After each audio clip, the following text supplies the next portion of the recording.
Hi, this is Leah, Salmon, the Naturally You Coach, and today, firstly, I wanted to let you know about an event that I'm going to be talking at called Celebration of Wholeness 2014, and this is a Healing Our Mothers, Sisters and Daughters special.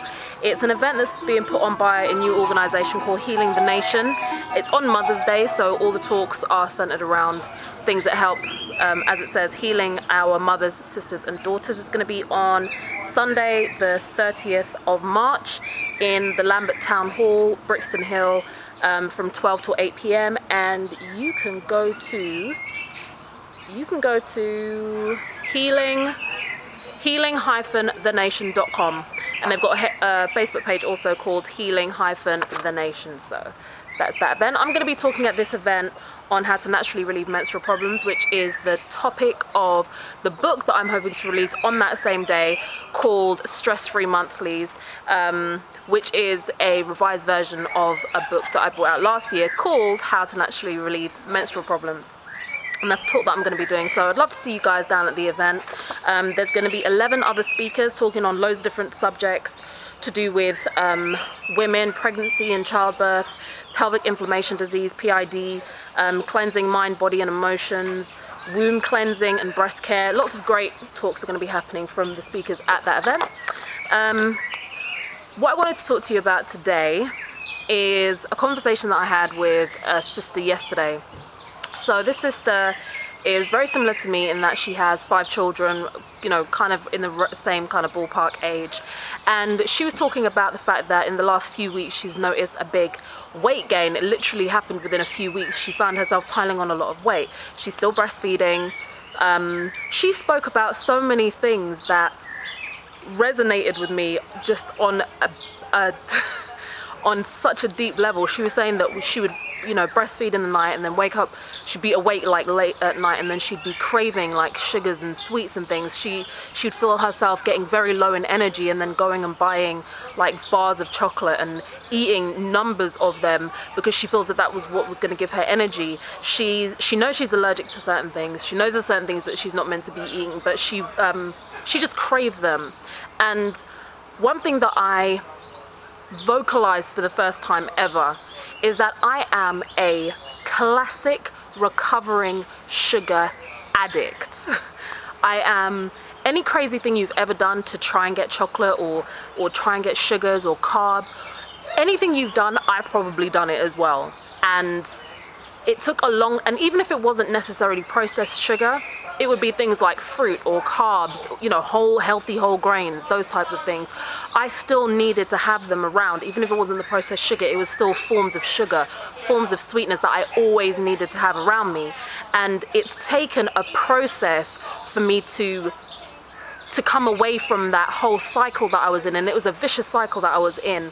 It took me a long time, and it took me doing things on a lot of different levels to find the peace that I'm at now. So I'm now in a space where I could do things that I couldn't do before. Like if I was at a party and someone presented like a beautiful, oh my days, the other day I went to a party. My sister is a food decoration expert. I know that ain't the phrase, I know that's not what they're called, but she was like sugar craft expert, and she makes beautiful cakes as well. They actually taste really good and she decorates them really well. And I was offered a piece of just the most magnificent looking cake ever, and for the first time in such a long time, not one part of my body was compelled to take it. And it, like every time those instances have happened in the, you know, the last period of time since I've come out of that sugar addict life that I was in, I always like applaud myself, like, yeah, Lee, you had chocolate in front of you, you didn't take it. Wow, you had this in front of you, you didn't take it. That's really cool. Wow, well done, Leah.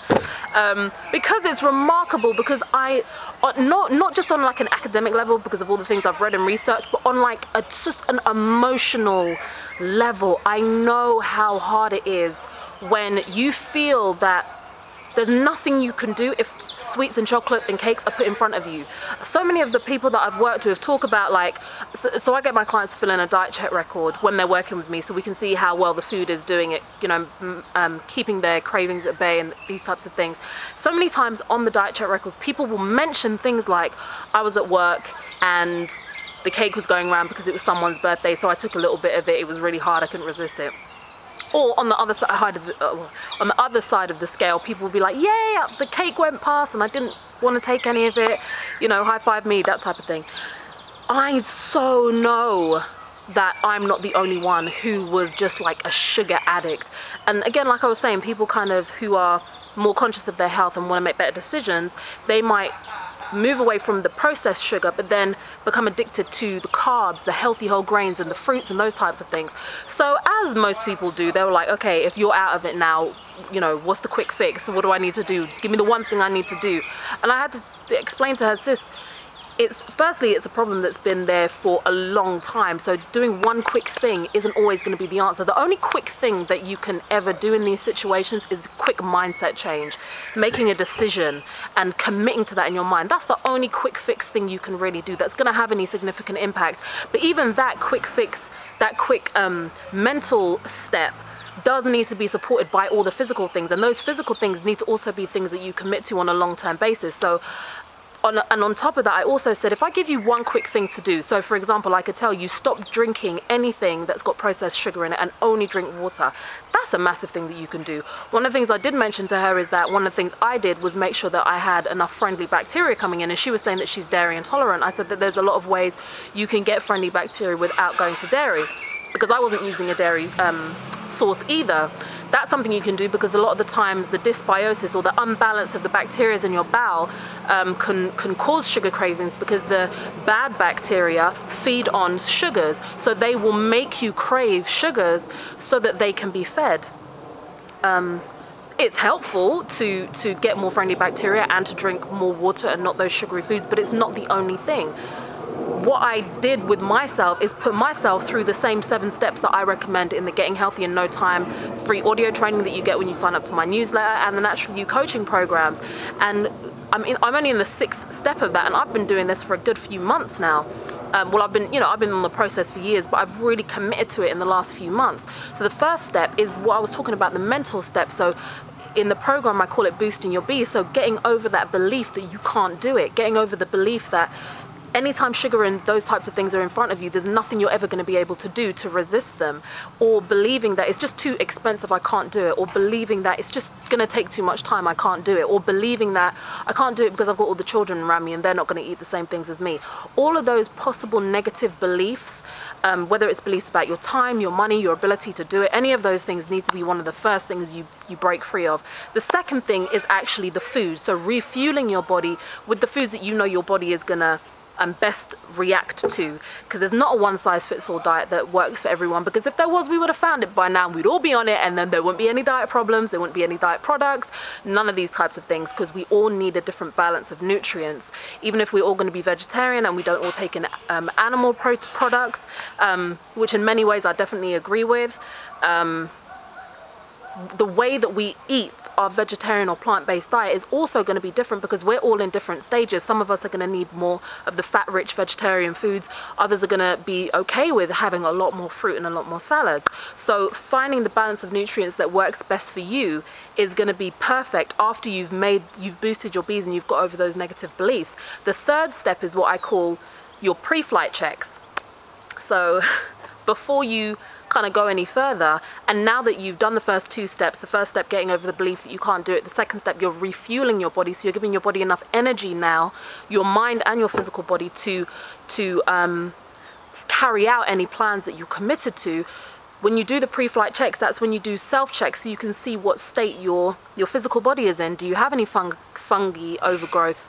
Do you have any adrenal imbalances? Are you pre-diabetic? Do you have high blood pressure? Any of those things that you may not have recognized in yourself before. Before we move on to the next step, it's good to kind of find out where you are on a health level. Just like what are they called again? Like a health check type thing that you get at work, a physical.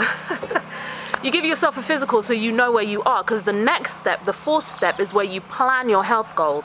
So your health goals can take into consideration what you found out from the pre-flight checks. And when you set health goals at this stage, after doing the first 3 steps, you won't be setting health goals the way you may have previously set health goals, with the mindset of, I'm setting this goal to lose weight, but I know I'm not going to be able to do it because every time sugar comes in front of me, I'm going to eat it anyway. And all the foods that I'm eating are not giving me very good results. And I don't even know what's going on in my body.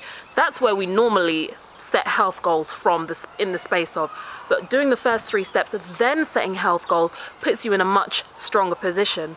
The 5th step is where you actually set your life goals. So now that you know what you want to achieve with your health, you can then set goals to do with your life. What do you want to achieve in your life now that your health, because a lot of times we won't do life goals, or we won't aim for our life goals because we've got too many physical or health goals that are going to stop us from achieving it. If one of your life goals, for example, is to run a marathon, but you can't even jump out of bed in the morning because you maybe haven't worked yourself through the first few steps, and your mindset isn't right, your eating isn't right, your health goals are not right, then those life goals are just going to become scribbles on a piece of paper. But with the first 4 in place, life goals become a lot more tangible, and you can make them from a much stronger space.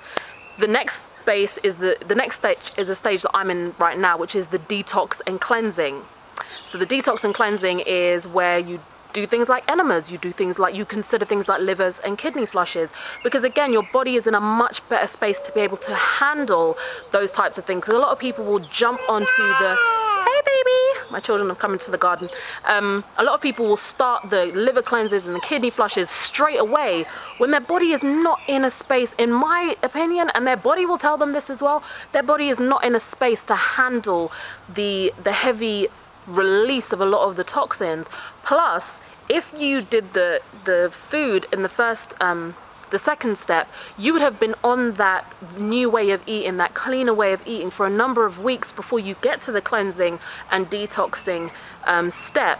So your body would have started to naturally cleanse and detox itself anyway, and your body would have started to naturally cleanse and detox itself from the things that could have been keeping your sugar cravings there, going back to the dysbiosis, the imbalance of your bacteria that can contribute to you having sugar cravings. So you're just in such a stronger place to have a calmer and less eventful detox, because a lot of people will attribute detoxes to just feeling sick and horrible and massive skin breaks out. Not to say you're not going to get any of those even at this stage, but the likelihood is that they're going to be, the symptoms that you will get from a cleanse are going to be a lot less severe than if you had done it initially. So that's the phase I'm in now, where I'm doing enemas, lemon juice enemas, coffee enemas. I'm taking bentonite clay to help with that whole cleansing process. You know, I'm doing several things. I even have a whole video on the cleansing, cleansing habits that you can kind of get into, and I'm doing some of those as well. I'm about to go ahead and get myself a skin brush so I can start doing some skin brushing. I'm doing the exercising in the morning, drinking more water, taking some aloe vera, loads of those types of things. And the next step that I'm going to be moving on to, which is the last step in the 7-step process, is the long-term game plan. So now that you do the first 6 steps and you've made all these changes, the last step is to put a game plan together so that you can continue with those steps moving forward, so that it's not just the kind of thing you do now and then you never worry about it again until things get to the point where you know everything's gone out of the window.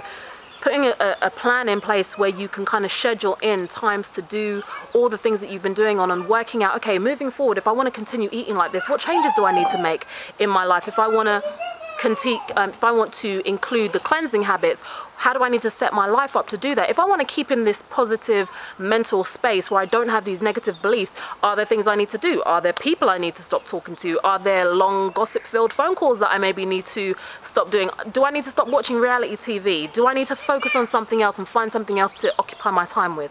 So those are the things that I'm going to be in the next stage of my process. But all of that was to say that if you are a recovering sugar addict or a current sugar addict and you want to find a way to break out of that, then it's not going to be as difficult as you maybe think it is. And taking yourself through those 7 steps is not, with support, or even on your own, just taking yourself through those 7 steps or with support, in my opinion, and through the experience that I've had, is going to be one of the most powerful ways of doing it. This has been Leah Salmon. I do hope to see you at this event if you're in the UK. Have a wonderful day. If you yourself have got tips that can help people to break free from a sugar addiction that they could have, or a carbohydrate addiction, then please post them underneath this video in the comments below.